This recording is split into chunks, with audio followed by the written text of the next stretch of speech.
read some Christmas books.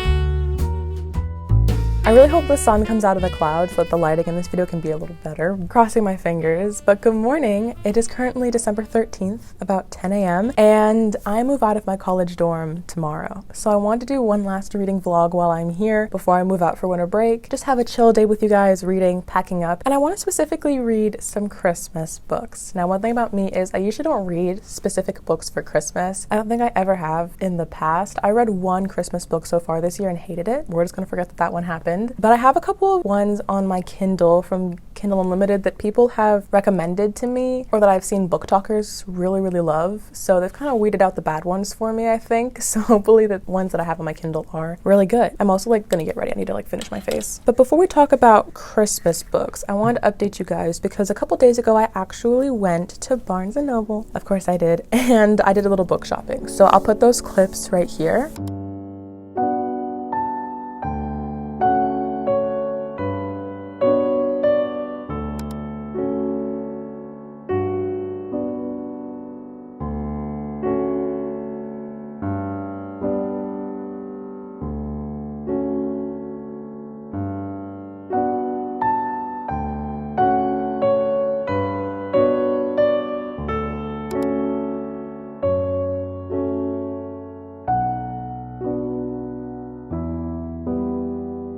I'm trying to get better at vlogging in public, but anyway. So I went to Barnes and I picked up two books, one of which I've actually already read because I went to Barnes a couple days ago, and then the other one is on my immediate TBR, immediate. It's on my winter TBR, but it's not Christmassy, so I'm not gonna read it in this video, but after this video is done, I'm picking this one immediately. The first book I got was Heartless Hunter. I've been wanting to read this book for so long, and I know that the sequel is coming out in, I think, February, and because it was so hyped up, I thought that I should get the first book and read it ASAP. Now, I'm not going to say too much about this book. You guys will have to wait until my end of year, wrap up for the entire year to hear my full thoughts on it, but I am going to say that I was expecting a 4.5, 5-star read from this book, and unfortunately, it really did disappoint me. It wasn't bad by any means. It was not bad, but everyone was loving it, so my expectations were so high, and also it's a YA book, so I didn't love the writing, but part of that could be excused, I think, because it's written for, teenagers. Those are my thoughts on Heartless Hunter. The other book that I got is When the Moon Hatched by Sarah A. Parker. I, again, have wanted to read this book for so long, and this one is actually on my winter TBR. This is the book that I'm highly anticipating to read after today's video. So it is so chunky. This book is almost as wide as it is long, but it's only 680 pages, which, okay, it's still a lot, trust me. But Kingdom of Ash, somewhere on my shelf, is 1,000 pages, and it's thinner than this. So it's not that this book is actually so many pages, it's just that the pages themselves, I think the thickness of them, it's quite thick, but that's okay. I am a person who loves a chunky paperback. I don't know, something about this is so satisfying to me because it's just so much more of an accomplishment to say that I finished reading this big chunky girl than if I was reading it on my Kindle or something. So I am very excited to read this, even though it is huge, but I'm obsessed. I've heard only good things. Now, as far as the Christmas books for this video go, I actually read one last night. So I wanted to start off on a good note and have a book already finished. So I read Cruel Winter with You by Ali Hazelwood. She is #1 fantastic author. I love her work. She always has the funniest, most delightful little romance books. And she did a partnership with a lot of other authors where they all wrote a bunch of little Christmas novellas in this one big series. I only had the intention of reading hers. I don't want to finish them because they don't have great ratings, but I knew that Ali Hazelwood would blow it out of the park. So hers is about this girl named Jamie who has to go to her best friend's parents' house over Christmas because everyone went back to their hometown for Christmas. So she goes to her best friend's house to get this pan that her dad needs because their parents are friends. And at the house is her best friend's brother who she's always had history with. And it's just a little bit of a second chance romance. Well, kind of. I don't think they were actually together before, but they've always had feelings for each other when they were kids up to adulthood. So it was a bit of a second chance romance done masterfully in 73 pages. If I thought that the 36-page novella that I read at the beginning of the year was going to be the best novella I've ever read, it was. But this is a close second because in a matter of less than 100 pages, Ali Hazelwood performed a beautiful, fantastic romance. I loved the characters. I felt their story. I felt their connection. I felt the history. The dialogue was fantastic. Everything, it checked every single box for me in 73 pages. Like, she is an incredible author. Love her work. So much fun. And I give it 4.5 stars because it was just super good. And it was a great way to start out this vlog. The other potential books that I have on my TBR that I got on Kindle Unlimited are number 1, My December Darling by Lauren Asher. This one, I have no clue what it's about. I just heard good things on TikTok. And I also know that there is a free audiobook on Spotify. I also have on my list Holiday Romance by Chloe Walsh. She is apparently the best holiday romance writer out there. I've only heard the best things from people who read her books. And then I also have 'Tis the Season for Revenge, which I heard about last year. I think the girl gets broken up with, and so she ends up going to the holiday party with the guy's dad. I think that's the plot of the story. I don't know. It's supposed to be messy and fun. So that one's also about 250 pages, and My December Darling, also 250 pages. So lots of short little books, but none as short as Ali Hazelwood's book. I think I'm going to start with My December Darling. That's the current plan. Welcome to the vlog and glad you're here. Let's get the Christmas vibes started. This is the best I could do with my little Christmassy sweater. I mean, it is blue, but like I feel like this gives Christmas, kind of. Let's get to reading.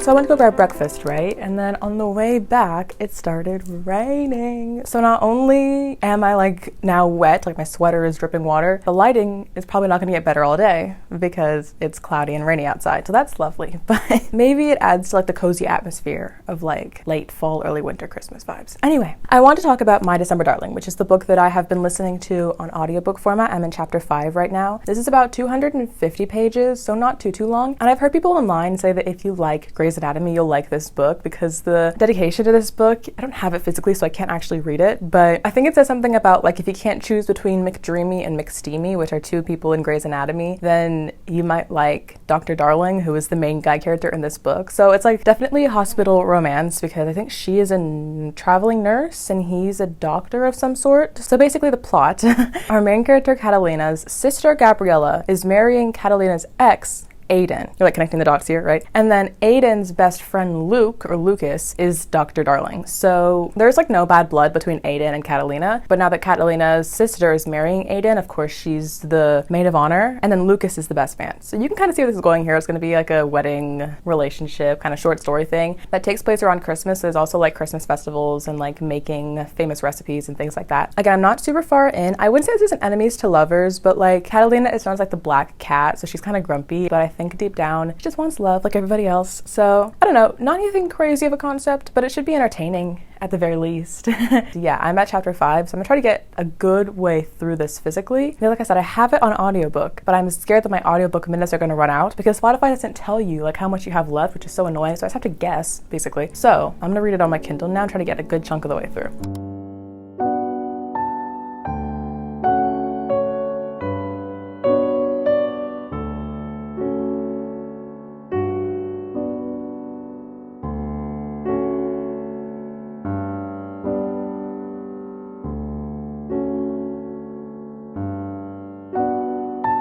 Okay, so I just got to chapter 15, so I'm 52% of the way through My December Darling. To be honest, I'm actually really enjoying this. The problem that I have with Christmas books, at least the problem that I thought I had, was that they'd be too like Hallmark movie. Like, you know, I don't want something that's super cringe, kiss under the mistletoe, go make snowmen. Like, I don't know. Is it cute and wholesome? Yeah, and I shouldn't be a Scrooge. I could probably do like one Hallmark movie like a year, but I just have so many things on my TBR, like in general, that are not Christmassy, that it's hard for me to spend time like reading fluffy books. I'm not really in the mood for it, you know, but I'm really actually enjoying this. I think one thing about it is a Christmas book. It takes place around Christmas. They're doing some Christmas things, but it's not like in your face Christmas. Like one of the things that our main characters connect over is building Legos, which is something that's a very much year-round activity. And I also think that Lego building dates are like super cute. So I really like that about the two of them. I also like their personalities. I think that Catalina, again, I said earlier, she's a little bit closed off. One thing that we learn about in the book book is that she's learning that from her mother, and so it's kind of interesting seeing that. I'm not gonna lie, there have been one too many conversations with like her and a family member holding hands and like reconciling their differences, especially so early into the book. It's basically just telling us that they've had a iffy relationship recently and that they're trying to get over it. It's not like showing us, but again, with a novella concept, it's kind of hard to show us all this background because there's not many pages, so I probably prefer if those scenes were shortened or cut completely, but also I get that you want like an emotional story as well. So I don't know. I wouldn't say like I'm absolutely obsessed with this book, but I am, like I said, enjoying it. I think it's really fun. I think Luke, who is the main guy character, is really good for Catalina because he understands that she doesn't like anything too overbearing. She doesn't want to feel pressured, I guess, into a relationship. I don't know, it's really chill. I like it. This is my second book ever by Lauren Asher, and I do intend to read more by her, but it just happened that I've only read the fine print and this, so I think her best work is probably the Lakefront Billionaire series, what I've seen online, but I haven't actually read that yet. It's on my TBR though, I swear. Anyway, I need to start like getting my life together and like figure out what I'm going to start packing, so I think I'm going to put the audiobook back on and try to get through the rest of this book with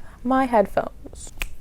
Oh wow, this angle. The glare on my glasses is crazy. I did change because I was sweating.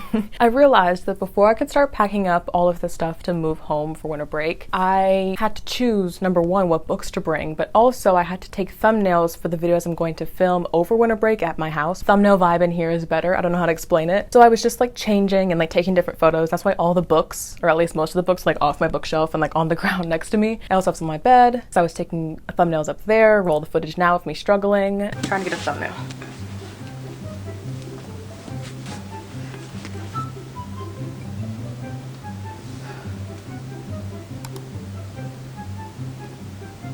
Oh my gosh.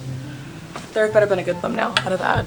It's a lot, say two. But now I'm gonna decide what books I want to take home with me and what books I want to keep here. Most of my like, you know, big series like Percy Jackson, probably Throne of Glass, those are gonna stay here because I have no reason to take them home with me. I just want to take the books that I have on my physical TBR that I think I really want to read, or books that I want to maybe reread over Christmas break, like for example, Clockwork Princess. I was thinking about bringing home Little Women is a book that always reminds me of Christmas because it starts with Christmas, like on Christmas Day or Christmas Eve. So I was thinking about maybe rereading this over the holidays. God, I'll fall over. I'm also going to be doing a lot of traveling over January, so I want books to be able to read while I'm traveling as well. So I think I'm just going to take home like maybe 10 books. That seems reasonable, I feel. And I also have my Kindle, of course, that I could get books on. But I also in the process need to put like all of this back. So let's just do a little time lapse.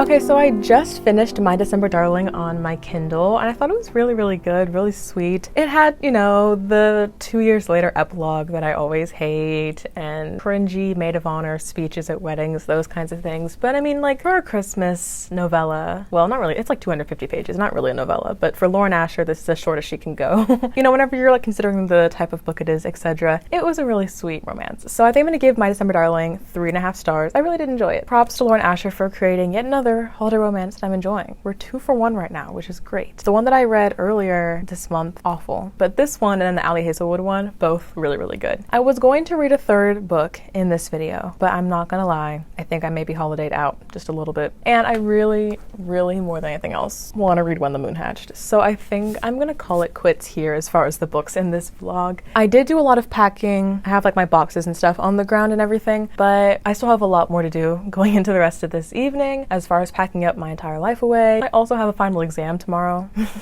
which I'm not that worried about, which is why I spent the entire day vlogging, but like I probably should do a little studying for that before we get into the actual testing exam room, so I probably should work on that tonight too. I want to say a happy Christmas to everyone who celebrates, and just happy holidays if you celebrate anything else during this season. I really appreciate you guys so much for being here this year, and I have so many fun videos coming for the rest of the year and going into 2025. So as always, subscribe if you're new here so you don't miss any of my new uploads coming soon. I hope you have a wonderful rest of your day, and I will see you guys next Thursday.